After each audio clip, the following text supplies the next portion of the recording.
We're here at the Salamander Hotel in Middleburg, Virginia with Sheila Johnson. I wanted to build this place because I knew it could be an economic anchor for the town.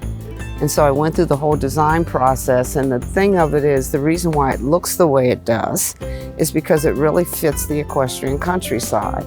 The people call it Middleburg's living room. So where did you grow up? My father was one of a handful of Black neurosurgeons in the country. He was not allowed to practice in white hospitals. He was then told that he could practice at the VA hospitals, and they moved us every 10 months. So when people ask me where I'm from, I'm saying from all over. We finally settled just outside of Chicago in Maywood, Illinois. And that's where I really got interested in music. I took up the violin at Irving Elementary School. It provided kind of that solitude and really getting me interested in the arts. So once I left Illinois and started teaching on my own, I taught briefly at Sidwell Friends and then formed an orchestra called Young Strings in Action. That orchestra became so famous, we were invited to the oldest cultural festival in the Middle East, and that was the Jerash Festival. And I started a music conservatory in Amman, Jordan, which still exists. So then from there, did that until 1989, but during those 10 years between 79 and 89, we were forming Black Entertainment Television and had a show called Teen Summit, which was really a magazine format show that really would help teens talk about the issues that were bothering them, that they were uncomfortable talking with their parents about.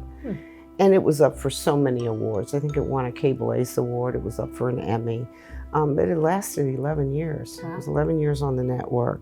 Then from there, we sold the company to Viacom, and then this is the third act of my life. What made you choose hospitality as your third act? You know, it was a time, and I will tell you, it was a time in my life.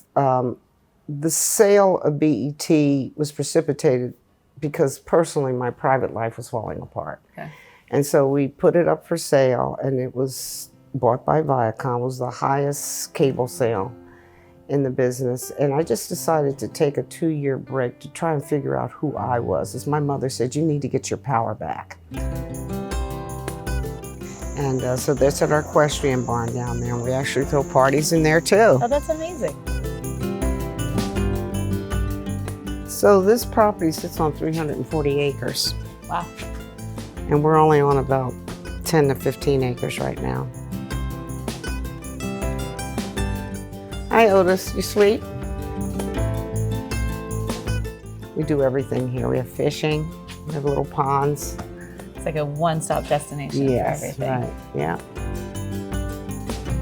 You also own 3 sports teams? Yes. I took it as an opportunity to be able to open doors for other women.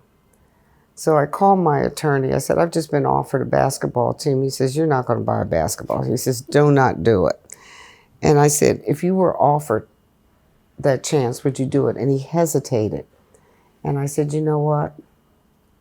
You just answered my question. I said, but I got a better idea. I want you to call Ted Leonsis. And for what I'm going to buy the Mystics for, I will put additional money in to be an owner into the Wizards and the Capitals. I said he gets a twofer, a woman and an African American.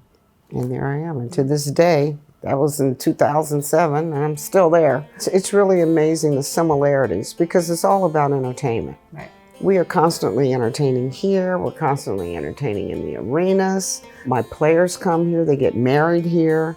It's just nice to be able to have those synergies. I never separate anything that I do and put them in the silos. Everything works together. What is one thing that people might not know about you? That I have a great sense of humor. I keep my office laughing all the time. They go, oh, she did not crack that joke, did. Sometimes they're clean and sometimes they're not. So looking back, what do you think has been your greatest lesson learned? My greatest lesson is to never give up. There's a reason that you're going through adversity. It's the beginning of a whole new transition in your life. Well, thank you so much for You're so having welcome. us here today. It was such a treat and such a beautiful property.